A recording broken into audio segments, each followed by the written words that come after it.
Everybody nationally wants to bury Jared Goff and bring another quarterback in. Listen to one of his teammates talk about how good he is. Coming up next on Locked On Lions. You are Locked On Lions, your daily Detroit Lions podcast. Part of the Locked On Podcast Network, your team every day.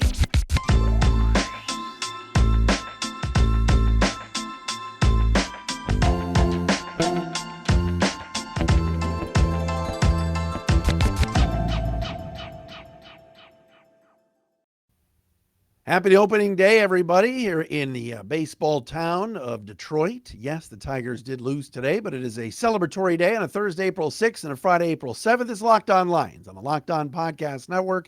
Thanks for making us your first listen, checking us out wherever you get your podcasts, and, of course, watching us for free and subscribing on the Locked On Lions YouTube channel. Matt Dery with you. Thanks for joining us.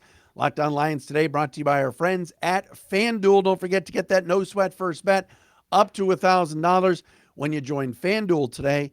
Just go to FanDuel.com/LockedOn to sign up. FanDuel, official sports betting partner of the Locked On Podcast Network. Coming up on the show today, you'll hear from Aidan Hutchinson on a national podcast talking very glowingly about his quarterback. We'll do that today. A Jameson Williams update. Yes, Jamo is working out with his teammates. That's a positive. And also, opening day and some perspective on where the Lions sit in this town. I think we got a pretty good reminder over the last couple of days, and we'll do that today right here on Locked On Lions. You can follow us on Twitter at Dery Speaks, at Locked On Lions, the Matt Dery Facebook fan page, and again, checking us out on the Locked On Lions YouTube channel. We appreciate that as well. Thanks for telling your friends about us. We're excited. Great time of year. We're 3 weeks away from the draft? Oh my gosh, 3 weeks from tonight. We got ourselves round one of the NFL draft. My gosh, this is exciting. Tonight, actually, the Locked On NFL hosts, all of us, are going to be on Zoom doing the Locked On NFL mock draft. So we'll get that to you when it's done very, very soon. Let's start positive today. I couldn't go opening day. I could talk about the Tigers losing. I'm not going to do that. Let's start on the positive front today. Aidan Hutchinson, Lions defensive rookie of the year candidate, 9+ sacks last year, excellent first year coming out of Michigan, and really playing a huge role for the improvement, especially in the second half of the Lions defense, was recently on Chris Long's podcast, the Green Light podcast on Blue Wire. I want to play you this audio. Chris asked him about Dan Campbell, and he also asked him about Jared Goff. And I want to play you this audio here momentarily because I really liked it. I thought it was good. And it just speaks to where this organization is going, because a lot of times NFL analysts will say, you're not going to be good. You're not going to make a run if you don't have a head coach and if you don't have a quarterback. Take a listen to Aidan Hutchinson, edge rusher for the Lions, talking about his coach. He was asked first about Dan Campbell and then Jared Goff. Take a listen to this, courtesy of the Chris Long Green Light podcast.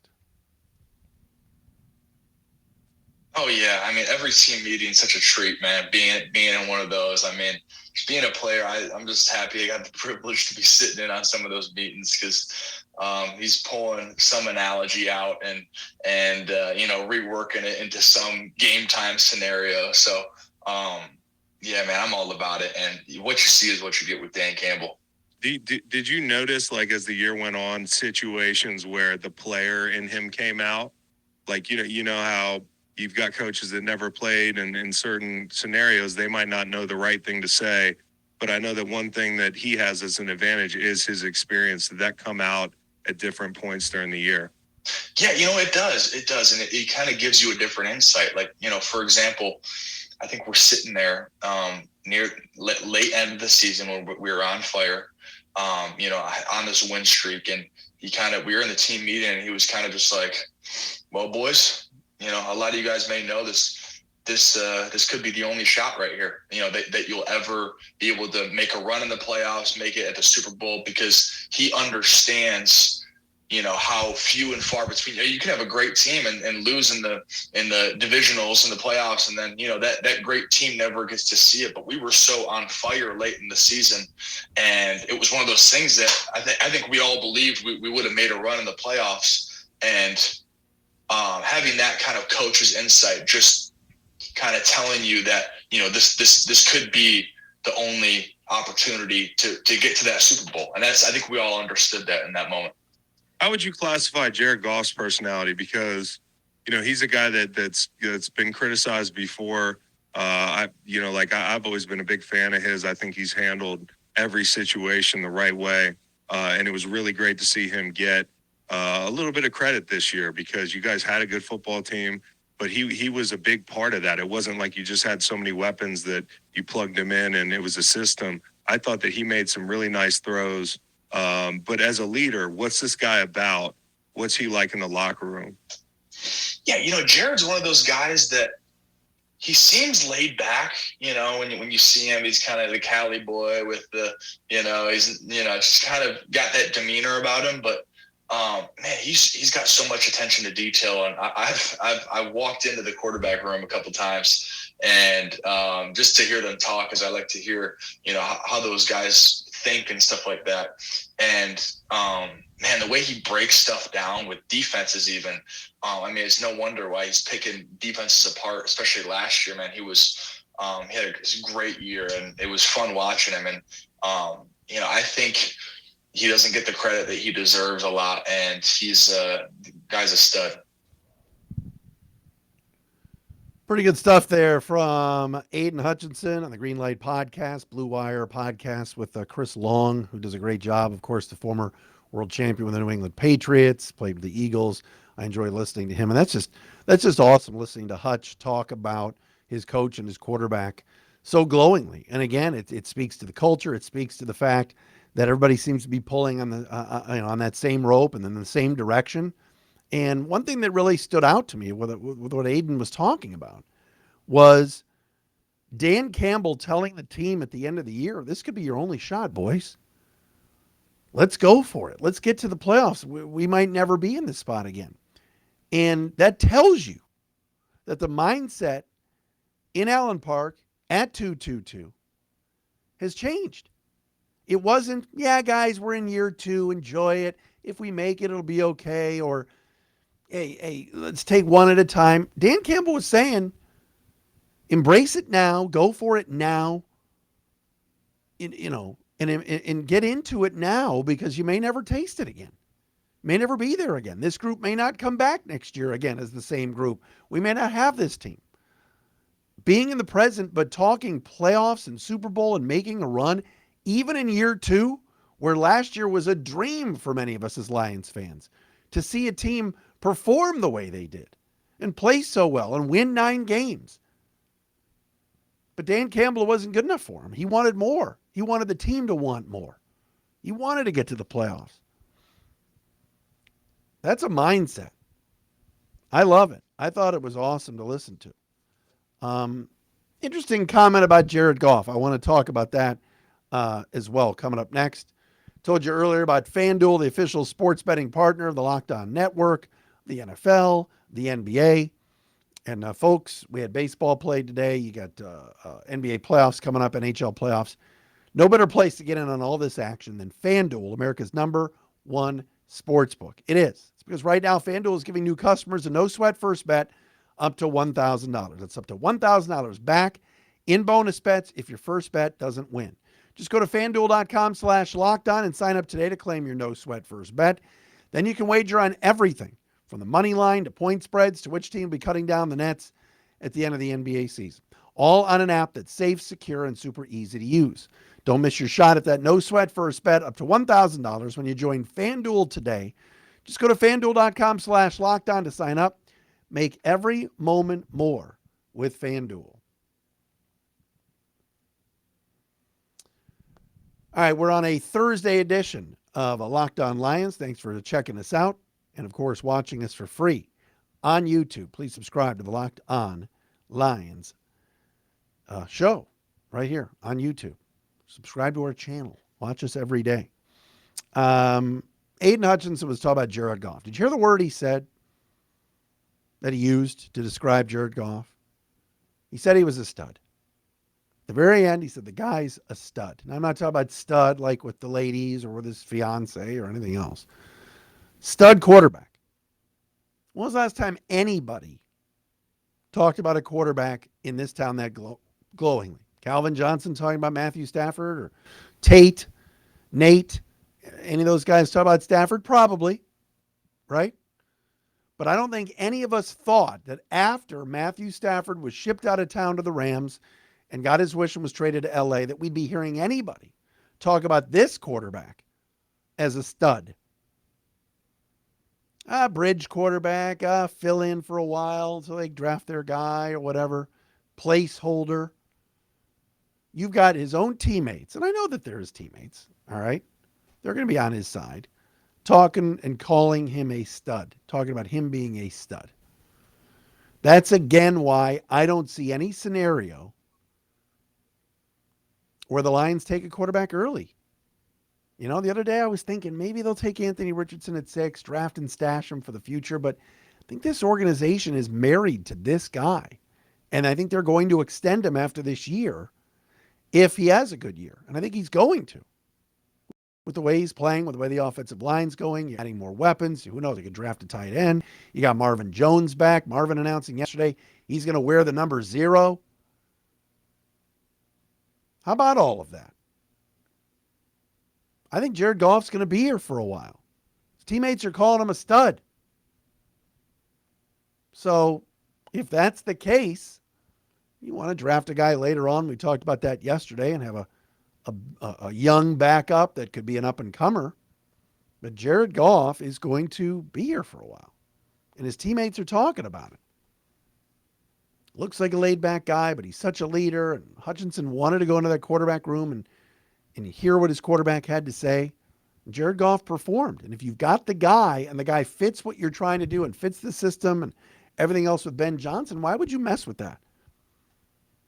Let's say they did draft Richardson at 6 or something like that, or Will Levis. Oh, we're just going to let him sit for a little while. Don't you think that would tick off Jared Goff? Why would you take a quarterback in the first round? Let's keep building this team. Let's keep adding pieces to play right now. We got 5 picks in the first 82. Let's get 5 guys in here that can help now, this season.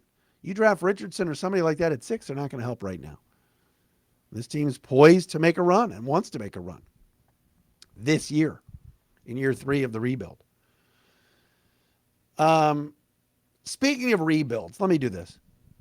Today, they had over 44,000 people at Comerica Park for the Detroit Tigers home opener. The Tigers fell to the Boston Red Sox, who aren't very good either, 6-3. It was a fun day. We didn't have any rain. It wasn't 20 degrees. It wasn't freezing. It was like in the 50s, and it looked like a beautiful day down at Comerica Park. And if there's one thing that I can say as a Cleveland Guardians fan about the Tigers and opening day, one positive I can definitely say, I'm not some just overall Tiger hater. Well, I don't like them, but I can honestly say opening day at Comerica Park and opening day downtown is something special. It is. We do opening day here in Detroit better than anybody. All right? I know there's a history in New York and Fenway Park and the area around Fenway and all the bars, and I get it. All right? We don't exactly have a booming District Detroit or a great bar scene around the Comerica Park, but there's enough good spots. But opening day where people are tailgating, people are hitting all the watering holes in the restaurants, it's awesome. All right? It really is. It's special. And so it looked like a great day downtown. The baseball team is hideous. All right? The hockey team in this town is bad at the moment. Now, getting better. They keep bringing up all the draft picks. But again, another year of no playoffs, right? The basketball team is going to end up with the worst record probably in the history of the organization. All right, just abysmal.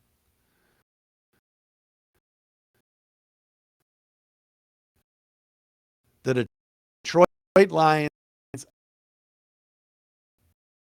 2-4 own this town. But man,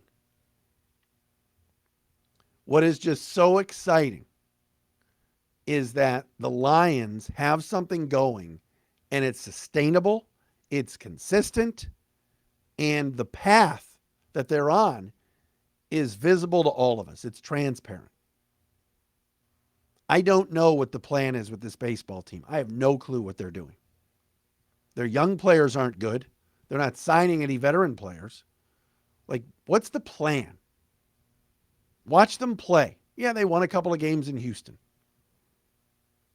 All right? But they're 2-5 to start the year, and that's exactly where they're likely going to be. All right, the Iser plan, I'm not going to break down the wings. Troy Weaver with the Pistons, give him credit. He wrote a letter to the fans last week. But even last night, you heard Dwayne Casey say, I want to be back. I talked to the owner. We'll see what happens. Is the owner making the call or the GM making the call? With the Lions, we know Brad Holmes, Chris Spielman, Ray Agnew, Dan Campbell, Sheila Hamp supporting it, but letting her football people do the football stuff. It seems like it's a plan that's working and on the right path. You gotta love it if you're a football fan in this town. The Lions are saving us here around here. They are saving us. When was the last time we could say that? Detroit sports has been a tough watch for years here. Years, going on a decade plus. But man, the Lions they're doing it. And I'm sure for some of you tailgating downtown today or hanging out, at opening day, might be hanging out afterwards. But you're talking Lions on Tigers opening day, April 6th. I had friends of mine that were downtown today still text me about, hey, did you see Jameson Williams in this picture? We'll talk about that. Hey, did you hear about this mock draft? The Lions are the talk of opening day. It's awesome. All right, Jameson Williams. I've been accused of being a Jameson Williams basher, but let's do some good news on Jamo coming up next. All right, folks, so Amon-Ra St. Brown the other day posted on his Instagram that he was working out with his teammates. And who was in the picture? Jared Goff, Amon-Ra, Maurice Alexander, Khalif Raymond, Tom Kennedy, TK85, Josh Reynolds, and Brock Wright. And Jameson Williams standing next to Jared Goff in the photo with Jared's left arm around his teammate. They're out west at a high school field running routes. Now, I have been accused of being a Jameson Williams hater. I have pointed out numerous times that Brad Holmes has made it public that Jameson Williams needs more accountability, as does the team, but Brad was covering for himself. But last year's rookie season for Jameson Williams did not work out, I think, the way anybody wanted to. Number one, he was coming back from a torn ACL and didn't get to play till after Thanksgiving, and I get that. All right, they were very cautious with Jamo. But once he got back and was healthy enough to get out there, he wasn't getting on the field as much as I think the fans wanted, and I'm sure the Lions wanted. But questioned a couple of times after the season about his work ethic. For him to be out there with his teammates, it's visible. It's on Instagram. Amon-Ra showing all the guys, all the receivers out there working out. Marvin Jones, of course, wasn't there because he's was here at his press conference yesterday. But a great sign for young Jamo to be with his quarterback and to be putting in extra work with his teammates. I'm going to give Jameson Williams this season. I think he's going to have a better year. Right? I think he's been lit up a little bit by his general manager and by his coaches like, hey, we need more from you. We need you to work harder. Then you'll get on the field. And so to be out there, look like California, out west, working out with his quarterback, running routes and getting extra work in is a great sign. And I love that Amon-Ra posted that picture. And I love that Jameson Williams was in the picture. All right? DJ Chark is gone. Marvin Jones, while he can run some deep routes and make some plays down the field, is 33, 34 years old. The young speed burner, the guy that's going to make defenses push the safeties back, is Jamo, who's drafted in the first round last year and traded up for a reason. I love seeing him working out with his teammates. I think that's a great sign. So nothing but positives now on Jameson Williams. Don't accuse me of being a hater. I'm giving him props. Jamo, great. Love seeing this. All right, this has been a Thursday edition of Locked On Lions here on opening day for baseball here in Detroit. Check us out on YouTube. Please subscribe and watch us. Comment, whatever you got to do on YouTube, and check us out. Locked On Lions signing off for a Thursday.